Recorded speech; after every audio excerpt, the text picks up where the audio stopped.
Day 1. You wake up as an Aztec commoner. Tenochtitlan, 1519. Population around 200,000. London has about 50. Rome, Seville, Lisbon. You'd fit all three inside this city and have room left over. You step out onto the roof and look out over it. The city is on water, built on an island, then expanded outward with artificial land, canals instead of streets. You step onto a canoe because there is no other way to get around. No wheels, no horses, no oxen. Everything you see was carried on a human back or floated in on a canoe. 3 causeways connect the island to the mainland. Each one has removable wooden bridges. Pull them up and the city becomes unreachable. It is the single best defended city in the hemisphere, and it was built on a swamp nobody else wanted. Fresh water arrives through an aqueduct from Chapultepec, 4 kilometers of clay-lined channels built as a double channel, so one side can be shut off and cleaned while the other keeps flowing. Redundancy in 1519. The lake around you is salty, so the Aztecs built a 16-kilometer dike across it, splitting the water in half, salt on one side, fresh on the other, to protect the crops. The crops sit on chinampas, rectangular garden beds staked into the lake bed, nutrient-rich, permanently irrigated, and so productive they yield up to 7 harvests a year. This is the most efficient farmland on the planet right now, and it's clean. 1,000 men sweep the streets every day. Human waste isn't dumped. It's collected in canoes and sold as fertilizer for the chinampas. The rest goes to the tanners. You watch them load the canoes and realize you can't smell anything. No rot, no waste, nothing. Meanwhile, in Europe, they're throwing it out the window. Day 2, morning routine. You bathe daily. Everyone bathes daily. There are public bathhouses in every neighborhood. There's also the temazcal, a low-domed steam bath heated with volcanic rock, used for cleansing, for medicine, for childbirth. You'll use it once or twice a week. The Spanish will find this deeply strange. Their own doctors currently believe bathing opens the pores and lets disease in. To the Aztecs, Europeans will smell like death. Not as an insult, as an observation. Breakfast. Atole. Corn porridge, thickened and spiced with chili. Tortillas cooked on a clay griddle. Beans, tomatoes, squash, amaranth. Foods Europe has never tasted. The nobles drink chocolate. Ground cacao whipped to a foam, cut with vanilla and chili. Bitter, dark, unsweetened. You can't afford it, because cacao beans aren't just food, they're money. A tamale costs 1 bean, an avocado 3, a turkey around 100. Larger purchases are paid in quachli, standardized cotton cloaks, or copper axe blades. You work the chinampa until the afternoon, and when the day is done, you do not go drinking. Get caught drunk in the street once and your head is shaved in the plaza while the crowd jeers. Get caught again, and the penalty is death. For a noble, death comes on the first offense. The exception? You turn 70, and you can drink as much as you like, whenever you like, publicly. Nobody will say a word. Day 3, Market Day. You take a canoe north to Tlatelolco. The Spanish will count 60,000 people in one day, in one square. They will describe it as the largest market they've ever seen. Soldiers who had walked Rome and Constantinople said they'd seen nothing like it. It's organized ruthlessly. Every product has its own section, and you cannot sell outside your section. Gold, jade, obsidian blades, chocolate, rubber, salt, firewood, rope, herbs, pottery, live animals sold flapping and screaming. There's a section for food already cooked, because you can eat here. There's a barber. There's a section for building timber. There's a stall that sells nothing but different grades of cochineal red. You have a few cacao beans in your hand. You count them. You want the chocolate. You can smell it being whipped 3 stalls down, but a single cup costs more beans than you're holding. You buy a tamale instead. 1 bean. It's still warm. Judges sit in a building at the edge of the plaza, watching.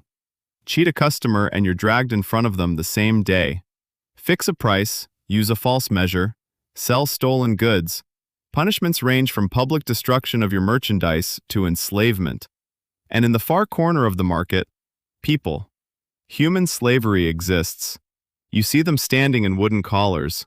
Most of them are here because of debt or crime, or because they gambled themselves into it. Some will be bought for labor. Some will be sacrificed. You take the canoe back as the light goes orange over the lake. You try not to think about the slaves. Day 4. Your children go to school. School is mandatory for every child, noble, commoner, boy, girl. There is nowhere else on earth in 1519 where this is true. Your son goes to the house of youth, history, religion, songs, public works, weapons. He will be trained to fight, and he will be sent to war carrying another man's shield until he's earned the right to a spear. Every child also attends the house of song, singing, dancing, and instruments every evening. Attendance is compulsory. Skipping it is a crime. Your daughter learns weaving, ritual, and household management. She may also learn medicine. And Aztec medicine is not superstition. They classify hundreds of medicinal plants and know what most of them do. They set broken bones with splints and resin. They stitch wounds with human hair. They drain abscesses. They know that a certain plant slows infection. Their scalpels are obsidian, volcanic glass flaked to an edge a few molecules thick, sharper than the steel scalpels in your hospital today. And skulls from older civilizations in the same highlands have neat holes cut through them, with bone regrowth around the edges, meaning the patient lived. Surgery in this part of the world is an old tradition. Day 5. Temple duty. You climb the Templo Mayor, 2 shrines at the top, Tlaloc, who brings the rain, and Huitzilopochtli, the sun and war god. The steps are dark, not with shadow.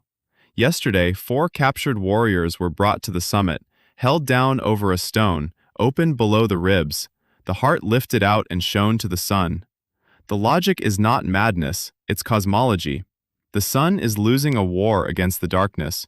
Every single night it runs on human blood. Stop feeding it, and it stops rising, and everything ends. The Aztecs are not killing for pleasure. They believe they are holding up the sky. So they need captives constantly. Not everyone dies as a stranger. Every year, 1 young man is chosen to embody the god Tezcatlipoca. For 12 months, he is treated as divine, perfumed, garlanded, given 4 wives, followed through the streets by crowds. Then, on the appointed day, he walks up the temple steps alone, breaking his flutes one by one as he climbs. At the top, they take his heart. Beside the temple stands the Tzompantli, thousands of skulls. The Spanish will swear it was tens of thousands, drilled through the temples, threaded onto wooden poles, facing outward. And you are afraid, because captives aren't the only option. In a drought, in a famine, when the rains fail and Tlaloc is silent, they take children. And a child who cries on the way is a good omen, because tears mean rain. You keep your head down. Day 6, Tribute Day. A share of everything you grew, set by your district, owed on schedule, gone, to the nobles, to the priests, to the emperor. Then there's the labor tax, the coatequitl. You owe the state your body. Dredging canals, hauling stone, repairing the causeways, building temples, unpaid, rotating, non-negotiable. And you are getting off lightly, because you live in the capital. 38 conquered provinces feed this city. Every year they ship in hundreds of thousands of cotton cloaks, tons of maize and beans, warrior costumes, jade, amber, rubber, cacao, jaguar pelts, and live eagles. Those provinces hate you. Remember that. It will matter. The system is rigid, but it is not sealed. Capture 4 enemy warriors alive in battle, and you can be raised into the nobility. A commoner can end up in a jaguar pelt or an eagle helmet, eating at the palace with land and a title. You could also gamble your way out. Patoli, a board game played with beans, and the national vice. Men bet cloaks, houses, and eventually themselves. This is how a lot of those collars in the market get filled. Day 7, and the city is talking about one thing. Something landed on the coast. Towers floating on the water.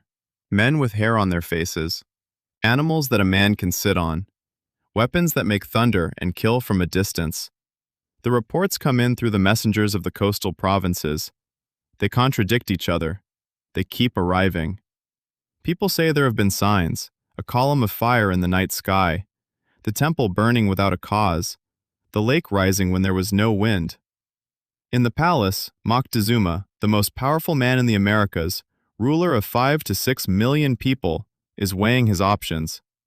He sends emissaries, he sends gold, hoping it will be enough. And gold is exactly the wrong thing to send. There are 500 Spaniards, 16 horses.